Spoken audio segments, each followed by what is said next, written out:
Hey everybody, Jamie here from the Flow Genome Project, and welcome to another one of our Facebook Lives. This is not Freaky Friday, this is more like Thoughtful Thursday. I'm actually going to be out in the canyons of Utah on a float trip for a dear friend's bachelor party for over the weekend. So thought I'd get a quick one in here while we are at the Grand Junction Airport in mighty Colorado. So used to live here for years. Really nice to be back. For anybody that's getting an itch for ski season, just flew over the Rockies, got an early look.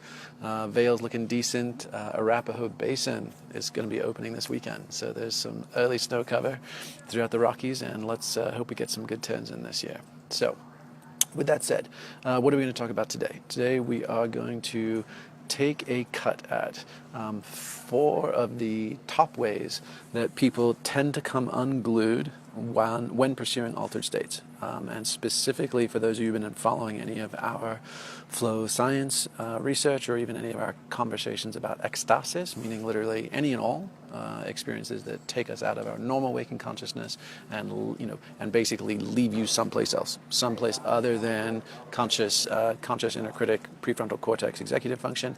We're calling all those things ecstasis. And once you have those experiences of selflessness, timelessness, effortlessness, and richness, what we call STIR for short, there are predictable traps. Think of them as sort of like the known issues in the software with any ecstatic technology. Okay, so we are going to take them one at a time. See what the invitation would be. See if this rings true for you. Right? Have you yourself had any experience like this? And then also, potentially even more importantly, or hopefully, is see if this rings true for anybody you know or love. Because quite often, when people start experiencing ecstatic techniques, they go off the reservation. There's a really good reason why these things have been closely guarded, held under wraps, maligned, locked down, etc. So now we're in this kind of democratic age. Let's open source everything. Let's share everything. You're like, yeah, sounds great, right? We all have these democratic values. It's kind of like why there's open office plans in companies, right? And the boss is always like, oh, I have an open door policy. Well, it's actually really shitty for people trying to do complex flow-driven work, but it fits our democratic ideals. And you could say something similar is true about the sharing of ecstatic technology. We can say, oh, down with the gatekeepers, all those old stuffy priests and that kind of thing. Let's share it with everybody. And then you're like, oops, maybe they had some points. Maybe they had a good reason there. So with that said, 4 things: selflessness, timelessness, effortlessness, and richness, and each of them having known issues. We'll start with the first one, selflessness. Okay, so in an ecstatic experience, one of the first most driving subjective experiences you have is quietness, stillness. I am no longer my little small Walter Mitty self or my Clark Kent self. I feel great. I feel like $1,000,000, right? So if all that great film Almost Famous, right, when the lead guitarist stands up on the roof of that party, he's like, I am a golden god, I'm on drugs, right? So that dialectic between I've just stepped outside myself, it feels awesome, and I now have a sense of expanded self, higher self, Superman self, whatever your own movie is, that's fine, but it's very common because of a couple of things that go on. First of all, which we've discussed 1,000 times, the loss of self-functioning. And that is typically a breakdown in the networks through the brain that support our self-awareness, our self-consciousness. So even a couple of nodes of that clip out of the game, and suddenly you're not actually thinking of yourself in the same old way. Then an expansion of a bunch of additional neural networks. You're connecting lateral parts of your brain that don't normally talk to each other. They're all suddenly fired up, and you're getting this euphoric neurochemical dump. And there's certainly endorphins, there's anandamide, there's all the usual suspects, the big 6 neurochemicals we constantly talk about.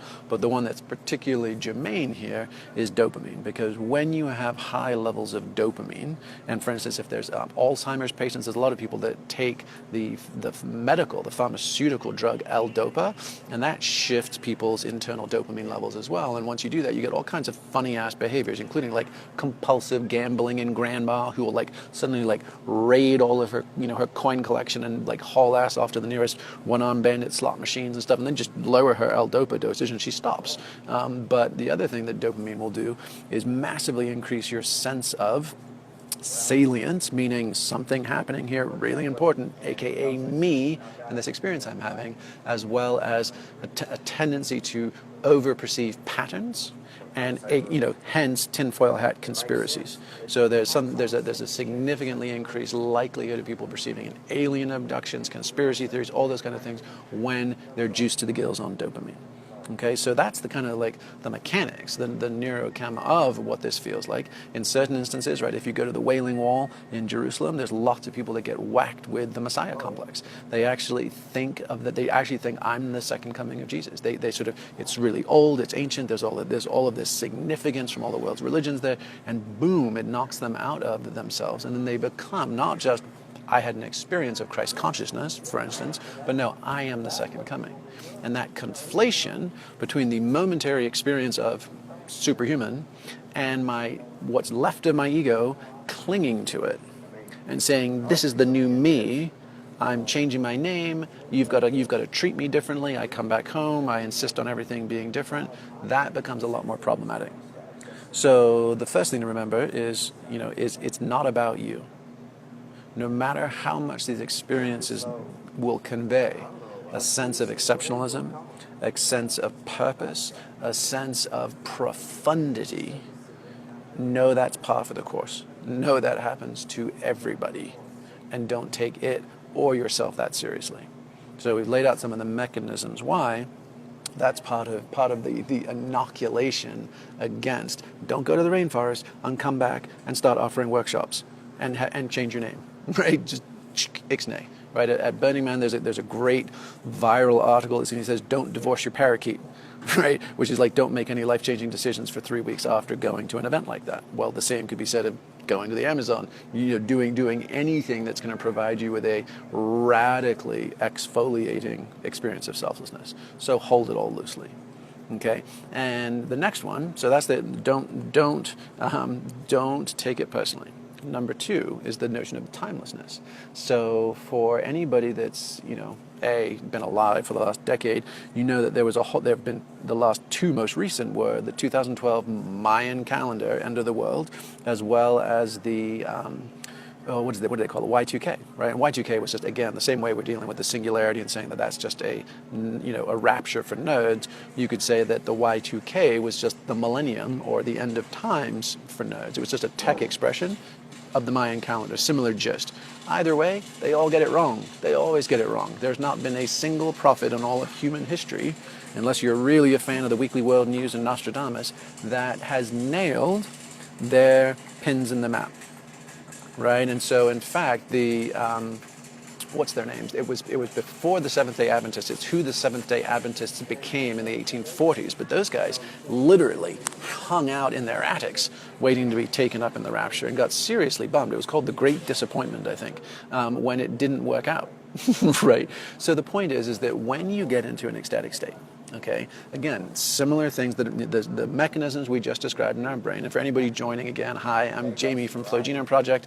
This is not our normal Freaky Fridays. I'm going to be actually on a rafting trip this weekend, so we're doing it early. So we're calling it Thoughtful Thursdays. Won't be quite as far out there, but still in the general neck of the woods, which is what are the 4 pitfalls of ecstatic states, what's some of the neurochemistry and mechanisms behind them, and how can we intelligently avoid them, have more fun, come back in one piece, maybe even offer a PSA to friends and family that are a little bit more intrepid psychonauts. So we're in this section of timelessness, and the idea here is that when our brain function, when our sense of self knocks down, some of those networks break down, including some of our networks that calculate time, because time is a lot more distributed through the brain than just a singular little clock ticking along. So our sense of time gets wonky. Our attention also gets driven very strongly into the present moment, and as a result, we block out, right? It's an efficiency exchange. We block out processing past memories or running future scenarios. So we're deeply, deeply immersed in a present we typically don't spend that much time in. Right, so the classic Eckhart Tolle's power of now is actually a very visceral thing. Then, on top of that, there can be a sense, and this is now we're into thought experiment territory or metaphor territory, so we're just discussing some neurochemistry and neuroanatomical mechanisms. That's relatively straightforward, subject to refinement within the academics. But now, just the idea of, hey, when you step outside of mundane clock time into an altered state, a mystical state, whatever you want to call it, there is this sort of notion, and in fact Karen Armstrong, the religious scholar, was probably the most recent person to describe that, but she talks about kairos and chronos. She talks about kairos is sacred time. It's timeless, right? It's the all-enfolding present moment. And chronos is clock time, our mundane waking reality. And that in an ecstatic state, you find yourself right there at the intersection of that cross. Right at the crossroads between kairos and chronos.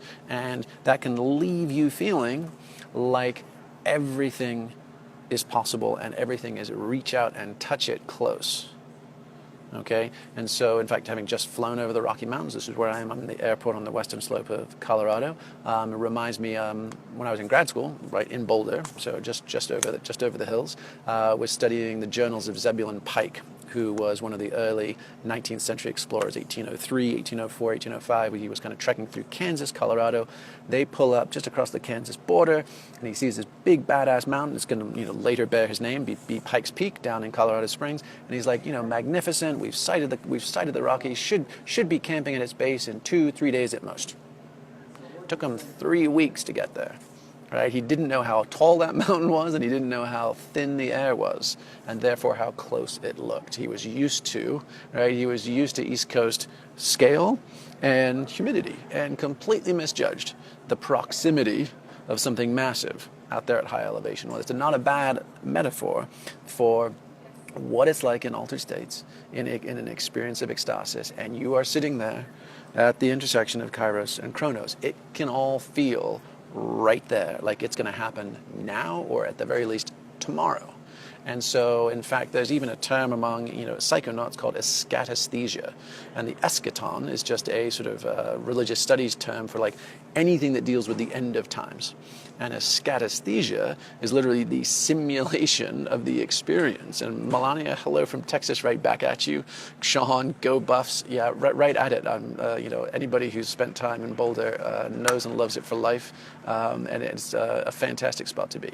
So we'll just get back to, but please keep making comments. Happy to have conversation with you guys as we go.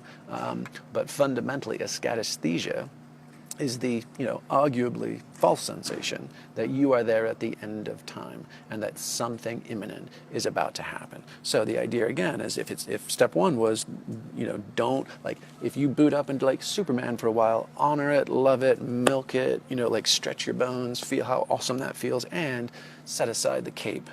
It's like the little kid who doesn't ever want to undress from Halloween. Like, undress from Halloween. Come on back to your working life and roles. So it's not about you was step one. This one is it's not about now. Unless it is, and then all bets are off. Who the hell knows? But up until this moment, up until this generation, up until this year, it has never been the same. Kairos and Chronos are running on different clocks, and what's right there in sacred time we could be within a rounding error of a century, a decade, a millennia. That's still really goddamn close in the spectrum of millennia, right? But a fraction of a rounding error still makes you look like an ass as far as like rearranging your life around it. So hold that loosely too. It's not about you. It's not about now. The next one comes from the effortlessness of altered state experiences, meaning, and it's not just simply that they're easy, oftentimes they're grueling, but they have a certain self-propelling logic. There can often be serendipities and synchronicities that happen, and then again, once again, to those big six neurochemicals, there's tons of reward chemicals. So it feels fantastic. I don't have my normal sense of seeking, striving self trying to accomplish something, so that part can feel really pretty damn good. Right? The fancy term for it is autotelic, meaning it has its own reason for being or doing. Right? And it can seem almost magical. It's the no-look passes and the alley-oops. It's the I'm suddenly linking together ski turns through the trees I never could do before. It's, hey, I'm just about to pick up the phone to call somebody, and there they are on the other end of the line. It's 1,001 ways this can show up. But the insidious part is when people say, oh, up until right now, my life was a lot harder than this. There was a lot more struggling. This feels awesome. I feel super talented. This feels effortless. This feels easy. Therefore, let me not ever struggle again, which means I'm going to sit on my ass and wait until the next time it's this easy and effortless. And if it's not this easy and effortless, if I actually have to hurry to make it on time to a lunch with someone, if I actually have to bust my ass to get to some amazing festival or event and it's just not coming together, I just wasn't feeling it, right? You can become a bliss junkie. Okay, and a bliss junkie is someone who basically just hangs out waiting, right? Waiting for that next rising tide to lift their boat, versus thinking, hey, there's times where that happens. There's times where I've got a beautiful tailwind, right? And it's pushing me to my destination without any extra calorie burn. And there's other times we have to gut it out. We have to gut it out. So you can think of this. I mean, one analogy is, and Santiago, fantastic to see you coming all the way in from Germany. That's beautiful, Michael. Good to see you there, buddy.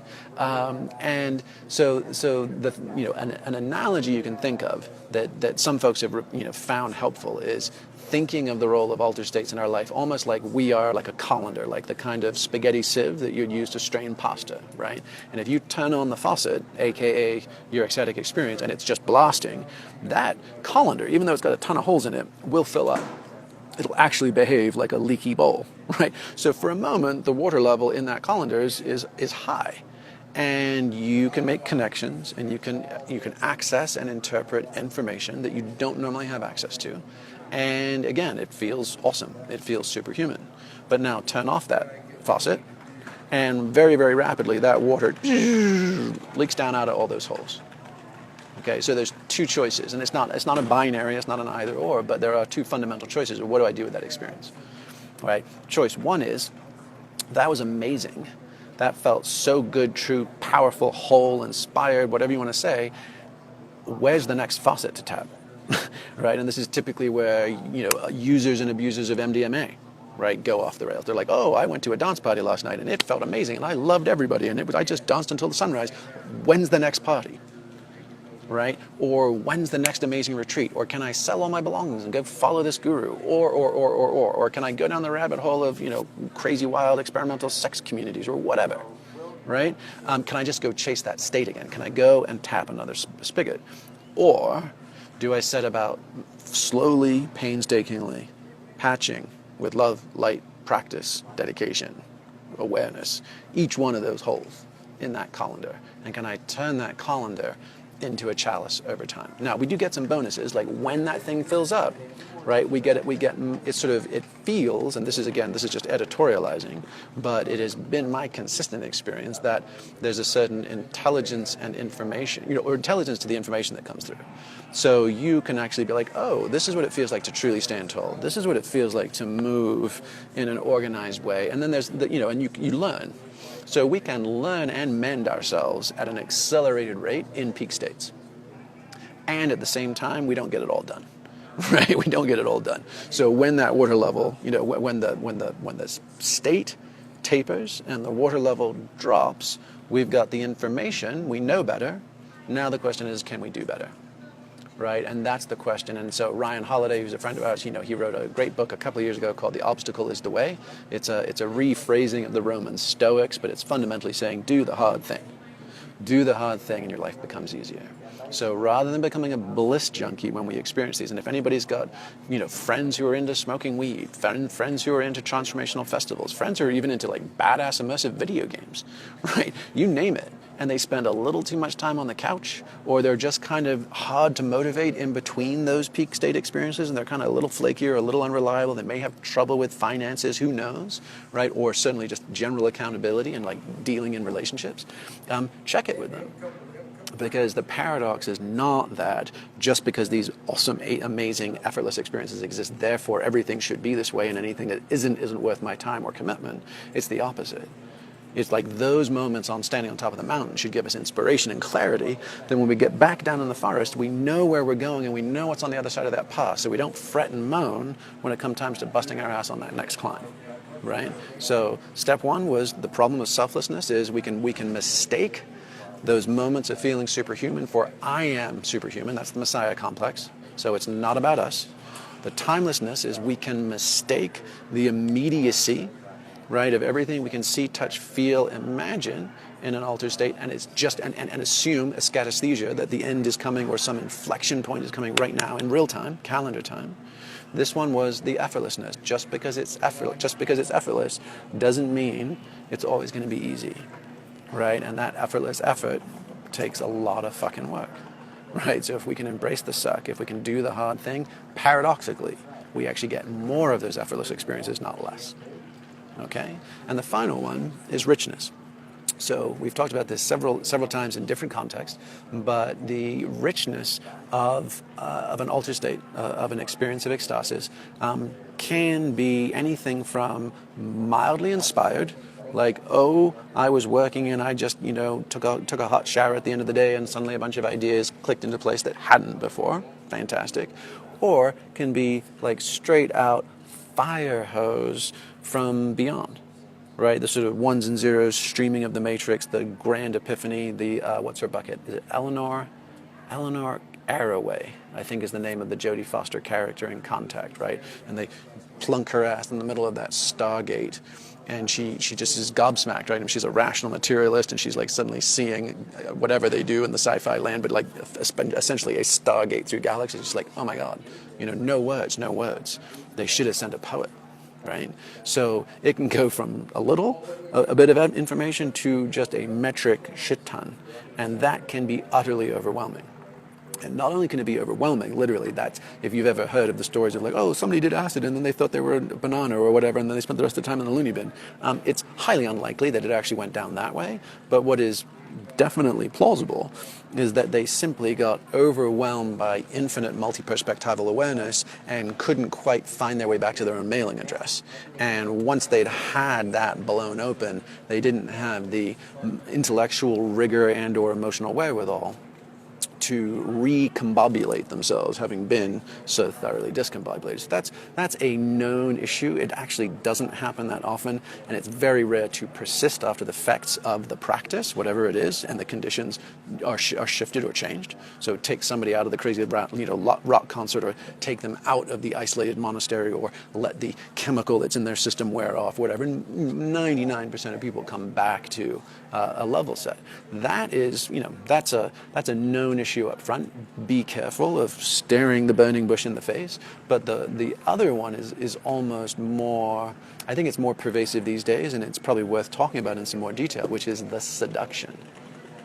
Because what can happen? I mean, again, one of the first things that often happens, and I couldn't begin to describe for you what's the neurobiological mechanism in this. This just seems to show up a lot in people's reports, all the way back to William James in the 1890s in his experiments with mescaline and nitrous oxide, was a feeling of deja vu or remembering.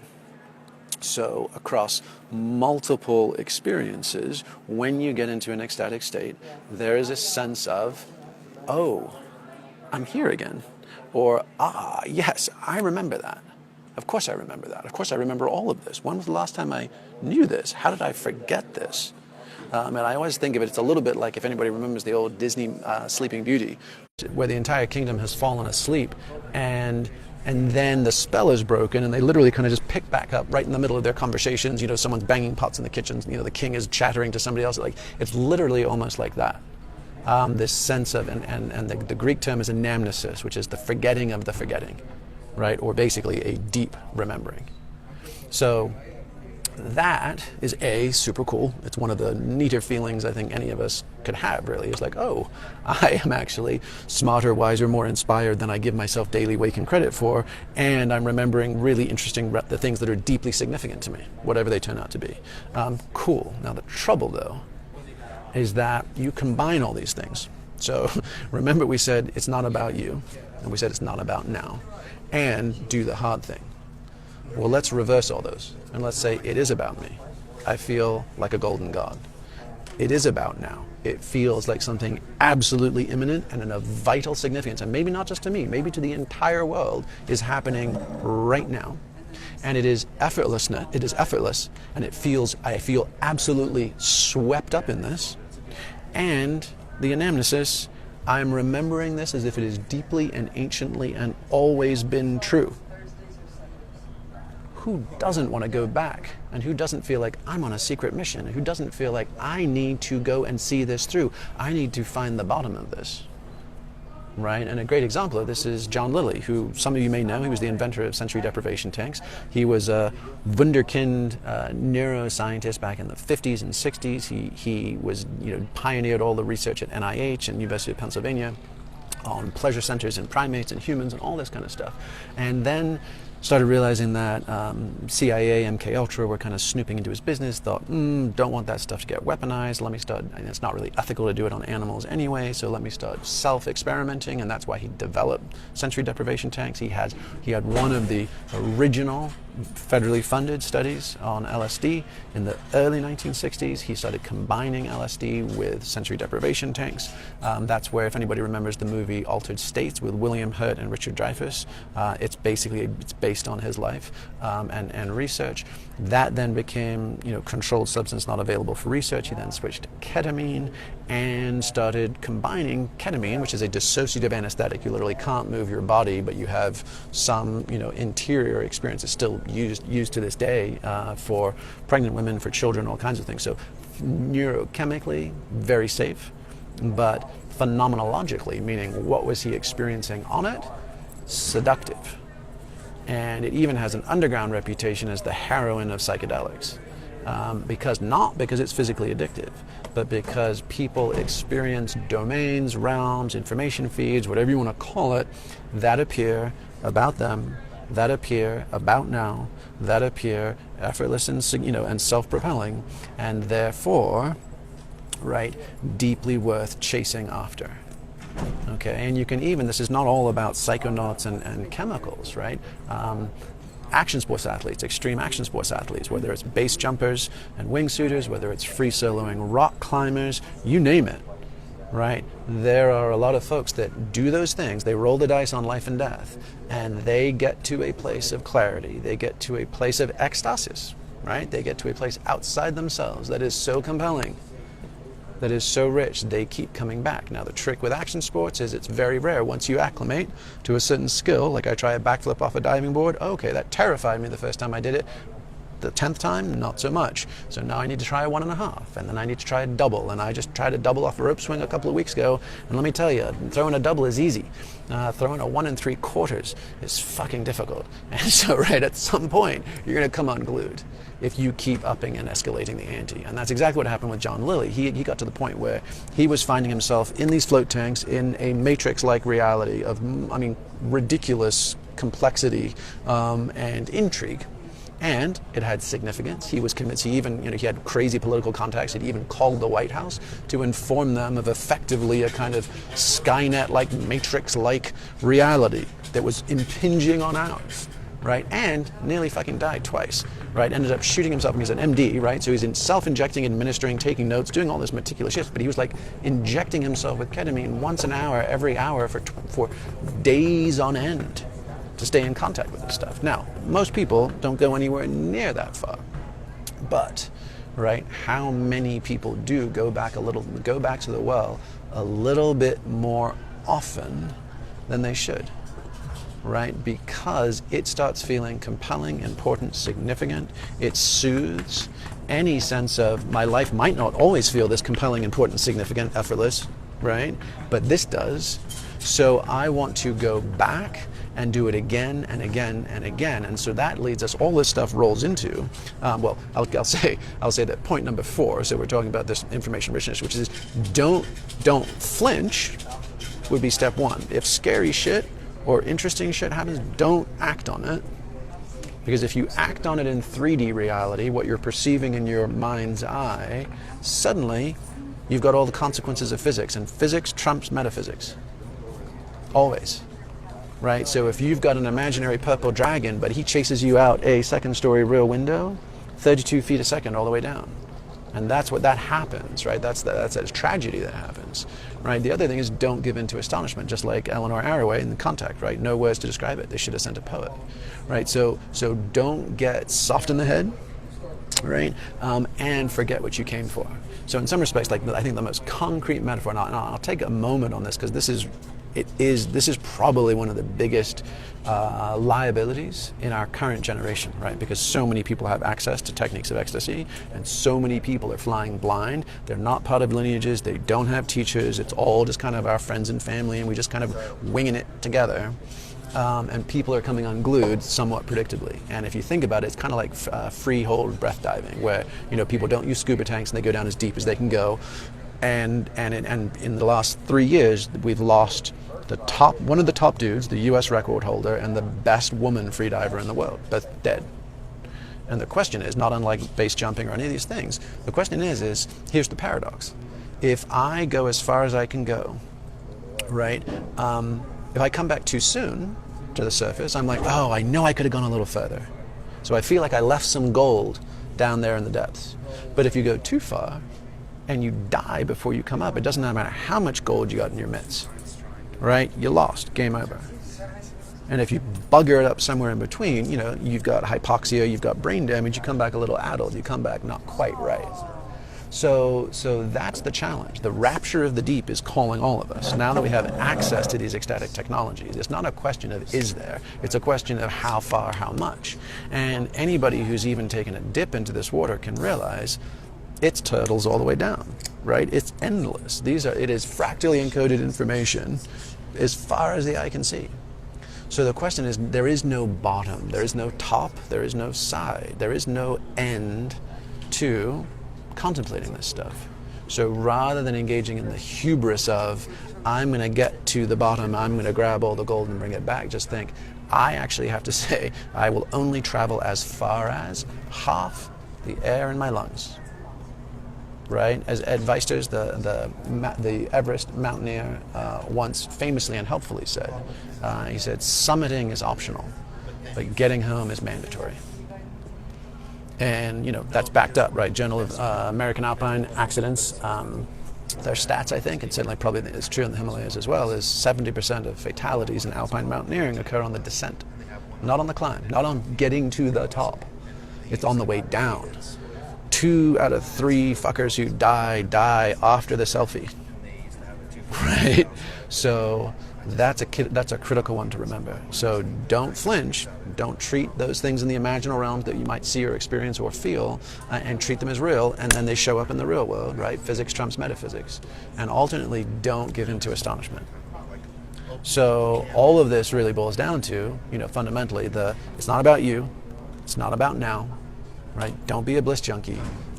Don't give in to astonishment. All roll into the sort of broader one, which is in psychology known as spiritual bypassing, right? Which is the idea that, hey, we can seek neat or interesting experiences or states, and we can use them to bypass or get around our much more simple here and now faults, foibles, pains, frustrations, disappointments. Right? And in some respects, climbing up to that high ground can be a beautiful thing. It can, again, let us feel whole, let us remember what we forgot, inspire us, inform us to come back and do our work in the valleys where we actually live, right? But we don't live above the death zone. We don't live above 26,000 feet.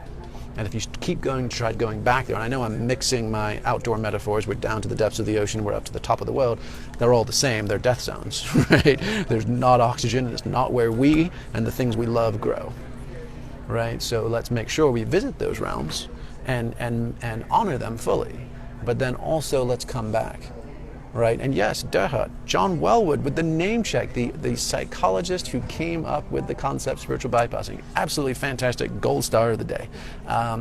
So that's it, guys. It's fundamentally remember that the selflessness, timelessness, effortlessness, and richness of ecstatic states are interesting, cool. They have biological, neurobiological mechanisms, so we can understand them, we can demystify them. They also have known issues, right? Here's the things that if you don't know ahead of time, they're easy, they happen to most people, and you'll put them in the ditch. If you conflate yourself with that higher self experience, if you mistake the immediacy of what's going on, if you sit on your ass and don't ever want to push and do hard things because you've just experienced such easiness, such ease and inspiration, or if you really think you're going to figure this all out, right, and you keep going deeper, longer, harder, more often than anybody has any business doing. In fact, King Kesey, who was, arguably the godfather of the Western counterculture movement in the 60s, right, was the very first guy to steal that Sandoz LSD out of the Stanford medical labs. He had a great line. He said the answer is never the answer. He said, seek the mystery. He said, plant a garden where strange plants bloom.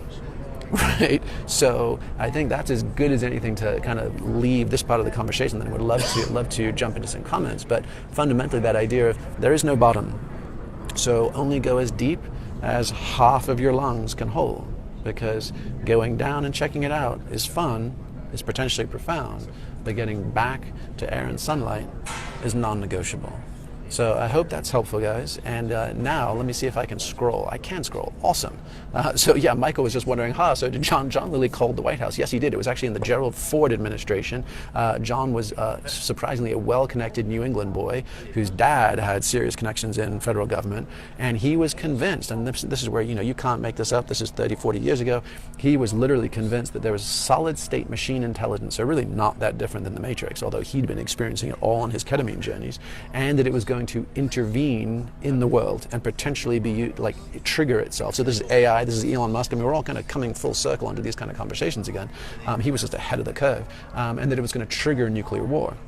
And so, like the week before, what prompted him to make that phone call was he and his wife were flying into LAX. They see there's a comet in real life. There was a comet that was shooting through the night sky. He sees the comet and experiences this kind of strange transmission of of that solid state machine challenge. He's like, oh yeah, well show me. If you say you're all that, show me your significance. And then 30 seconds later, the pilot's like, we're getting rerouted from LAX. They're going to land in Burbank, and all the light had been knocked out. There had been a plane crash that had completely destroyed the electrical grid for all of LAX. So that is what kicked him in the ass. But that's just to say, make hay slowly in these realms, and you poke your nose into those territories. Sometimes shit gets weird. So that's just a curious backstory from back in the day.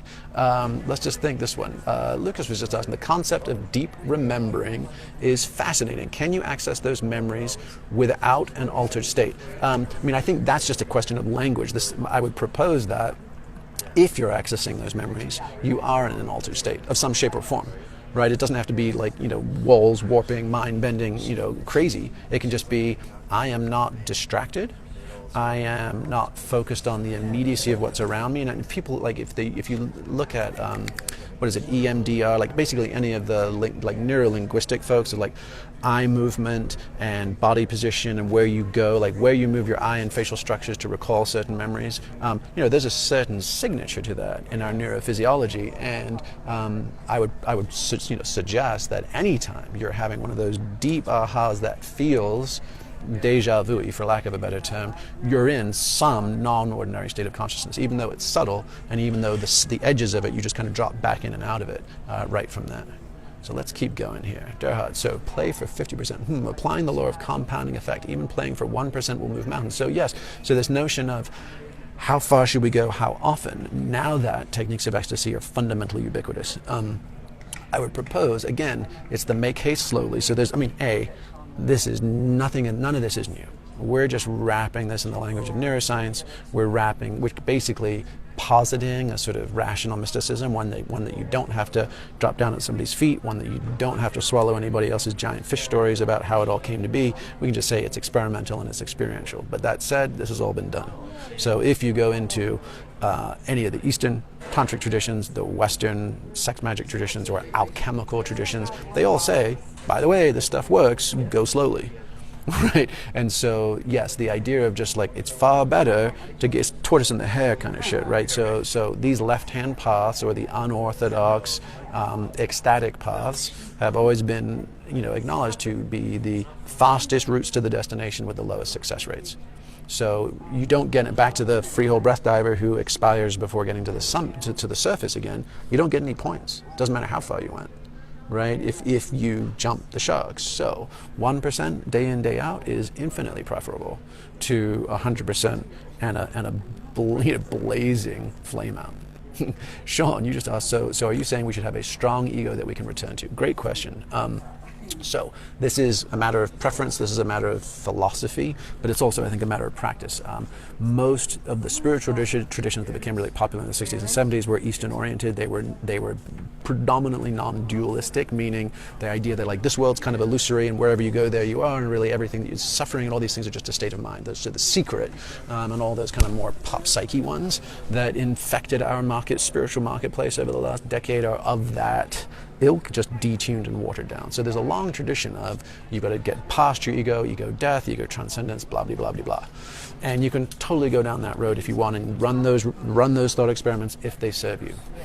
One of the challenges of that is we live in the material world. Most of us aren't living in caves, most of us haven't taken monastic vows, right? We've got relationships, we've got jobs, we've got responsibilities, we got to watch out for trucks, right? We're not just sitting in a full lotus, someplace quiet. So I would propose that the beauty of what we have these days is a marriage of the Eastern non-dual, there's something more or something beyond our waking selves, and an embrace of the Western healthy integrated psychology. And if you can do those together, arguably we can do more. We can be in this world and not of it at the same time. Where, like, if you think of most Eastern ascetics, they were just not of it. I mean, if you look at India, you had God's saints like Ramakrishna blissed out of their trees, hanging out in the temple of Kali. Meanwhile, there's legless beggars in the streets, and there's no sewage and plumbing. So you're like, what the fuck's up with that, right? Those are glitches as far as an enactment that serves in our day. So I'm a big fan, and also being a husband and a father and having tons of homework on those levels, just relentlessly, endlessly humbling, right? How, on the one hand, you can see and experience amazing things in non-ordinary states, inspired places, action sports, whatever, and then still come home and be like, I have no clue how to do this part. And I've got blind spots galore. So I would say yes, ideally, what we would advocate for is blending the peaks with the plateaus. And if you can take the tops of your inspiration and plow them into the valleys, right, of your sort of lagging areas of development and generally raise the overall stage of who we are, I think that might be one of the nicer ways to go about it in this day and age. But it's a choose your own adventure, pick the reality tunnel that works for you. All right, and Sean just said, yeah, life has so many paradoxes. It does indeed. And Mike saying, rule number 1, come back alive. I think that's really important. In my life, I've had some near and dear friends come unglued. Some in physical life and death situations, some in mental. Am I actually making sense of this and keeping the train on the tracks? So those are important. If you can risk your life or your mind, think first, second, and third about it. And on a sidebar, I mean, I was at a festival a couple of years ago, and a cool, conscious West Coast festival, good scene, and broad daylight, experiencing like that burned plastic smell of DMT, and you're looking around and you're like, who is doing this? And then you see like a group of like 19 to 20-year-old kind of scruffy boys, and you're like, sweet Jesus, what are you guys doing? Do you have any idea what you're playing at? And like listening to Joe Rogan for 30 minutes on a podcast and doing a little mail order kitchen chemistry does not a galactic shaman make.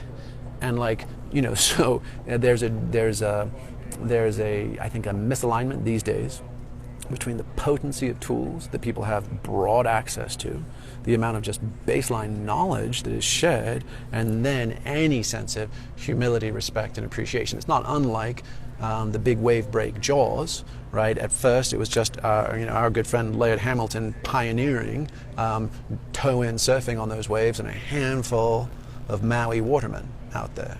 And then Riding Giants, that movie featuring their whole story, came out. Then suddenly every dickhead with a jet ski was out there on a big day trying to get their photo taken. And you end up with a bunch of experienced folks having to hold it down and potentially rescue and bail out, or get harmed and hurt themselves by a bunch of kooks who have not been apprenticing in an appropriate way to the mysteries, right? And that's the same with mountaineering. It's the same with any of these action sports where you get GoPro courage and you get folks, and again, I mean, I think you could probably say there's sort of podcast courage is not that different than GoPro courage. In the action sports community, it's like strap a goddamn camera on somebody's head and they will huck themselves off stuff they have no business even looking at. And podcast courage or Google search courage could be something similar in this day and age with all of these ecstatic technologies just available at the click of a mouse or a keyboard, right? So Melania is just saying, "Wow, I'm fist pumping in my car. Fantastic." Hopefully you're just fist pumping. I don't know how you also texted in your car, but if you have a chance to weigh in and tell us what got you especially stoked, would love to see that. Jennifer and Catherine Rose. That's a mouthful, Jennifer. Icarus. Yes, is the short answer. Icarus. Like Icarus who had to pay, right, with melting wax and feathers brown. He tasted it on his way down. If anybody knows where those lyrics come from, you too get another gold star. But yeah, fundamentally in the Greek tradition, you've got two folks that show up, Prometheus and Icarus. Right, so Prometheus is the light bringer, the fire stealer. Right, he defies a petty and jealous Zeus and says, who says, "I don't want mankind to become like the gods, so no, you can't give it to him." And Prometheus says, "But look, they're cold. And by the way, my brother gave away all the cool gifts, so these guys are useless, right? We're cold little naked monkeys. You got to at least give them fire." So Prometheus, and then the opposite of Prometheus in the Greek tradition is Icarus. Right? Classic example of hubris. He's got wax and feathers. He flies too close to the sun and perishes. Well, that's really close parallels to Jesus and Lucifer in the Judeo-Christian, well, not specifically the Christian tradition. And, so you've got, on one hand, you've got Prometheus and Jesus, both whom bringing the light to humanity and suffering for it. Right? And on the other hand, you've got the fallen angel. You've got the Icarus-Lucifer dynamic. And so the question is neither of those actually sounds that great. If you had to pick, you're like, well, shit, man. I mean, they both take their licks. So the question is what do we do these days? If and as we seek light, seek information, seek ecstasis, what is it in service of, and what is our relationship both to it, right, and to others, to the return home? So in Joseph Campbell's, massively overused hero's journey notion, that whole idea of like the hero doesn't just go find it, he comes back, and sometimes the getting back is as risky or dodgy as the original adventure, and there's the gift or the boon. I hope I'm back. Let me know, guys, if this is still going. I had a little bit of a hiccup. Mikhail Cohen, awesome to see you, buddy. And so the question becomes, what is our relationship to that pursuit, and what do we do with it when we get back? And so, Sean, you just corrected yourself. You said instead of ego, you meant our id. Okay, so interesting question. The question is do we need a solidly integrated id? I'm unclear on that because fundamentally, the id, just for anybody, by the way, this is just one of those classic things. Id, ego, superego, if those terms are remotely familiar to you, that was Freud's original terms, Austrian, Vienna, German, and they just never got translated when they came across the Atlantic. So for German speakers, it was I, super I, and it. For us, or more to the point, for Western academic psychiatrists, they never bothered translating it. Therefore, they had this inside language that felt super smart when they used it, but nobody else understood what they were talking about. So the id is just the it, which is just the primal animal sense of ourselves, right? And so the question is how do we, and I'm unclear, Sean, as to whether your question is do we also need a healthy and integrated version of that too? But I would say ideally, Gary Snyder, who is a Pulitzer-winning poet, badass dude, honestly, like one of the guys I most admire and have tried to emulate even modestly in my life. If anybody knows Jack Kerouac stuff, he wrote a book called The Dharma Bums. Before On the Road, it was all about a guy named Jaffe Ryder, which is actually Gary Snyder in real life. Gary Snyder himself won a Pulitzer for his book, the poem Turtle Island. He was also a badass advocate of just ecology, living life straight ahead. But he advanced an interesting complement to id, ego, and superego, which was original nature. It's fundamentally a Zen concept, which is who are we deeply, truly, always. So almost back to that notion that Lucas was talking about of anamnesis, the remembering. What is our true nature? So you could make a case that rather than our ids being just our primal animalistic selves, right, and we don't really have anywhere else to go other than my conscious ego and then society's superego, you could say there's this original nature, and that if we can connect all three of those, and we can actually pattern up into our fullest expression, is that not maybe our original nature? So you don't want to neuter or lobotomize or kennel your id. that's the kind of classic New Age wimp. The guy who's basically suppressed his masculinity because he doesn't want to be a raging dickhead, but he hasn't incorporated that into some newer next version, right? So ideally, we want to integrate all those things. And again, ecstasis, deliberately designed and cultivated ecstasis, responsibly deployed, can be a wonderful tool to helping all those things connect and fire together. Jennifer was just saying, great book, fantastic. So let me know which book you're talking about, because I'd love to be able to track that for you. And Amir just said someone asked about microdosing earlier. Okay, so either I can scroll. Let me just try scrolling and see if I can get to that, because you guys are doing all kinds. This is phenomenal. Thank you so much. You guys are actually making so many cool comments. I am not able to keep up. So let's just see. London, England, that's awesome, fantastic. Very often we're to get to high states. Yes, we are. Cambridge, unbelievable. Oh, by the way, check this out. This is my new favorite book, The Rose of Paracelsus.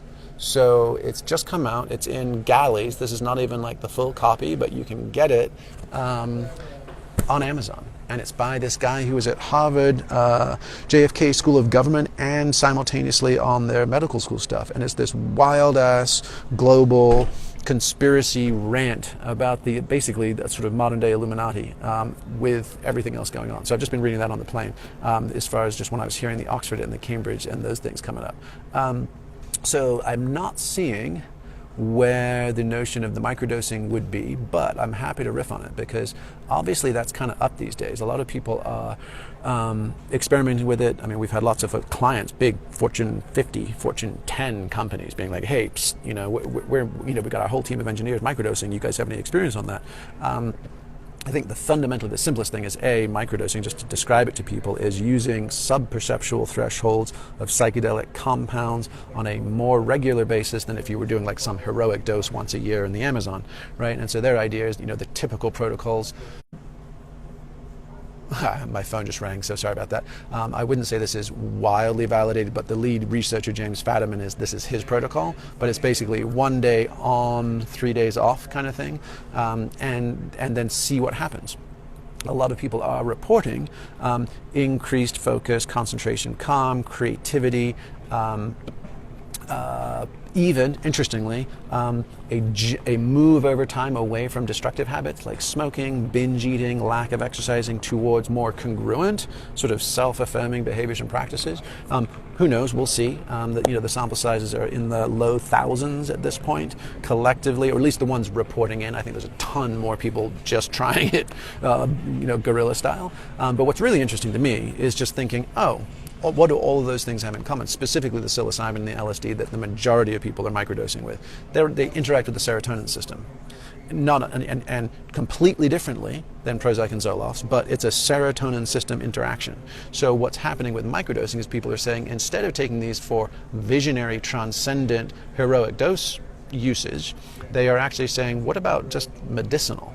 What about almost homeopathic? What about just enough to stimulate or shift the rest of my balance in the system? I'm not getting off on it. There is no, perceptual distortions or enhancements. It's simply saying I'm going to just use a sub-perceptual threshold interaction with my serotonin system and see if I get any interesting benefits. And so far, it does seem like a number of people are.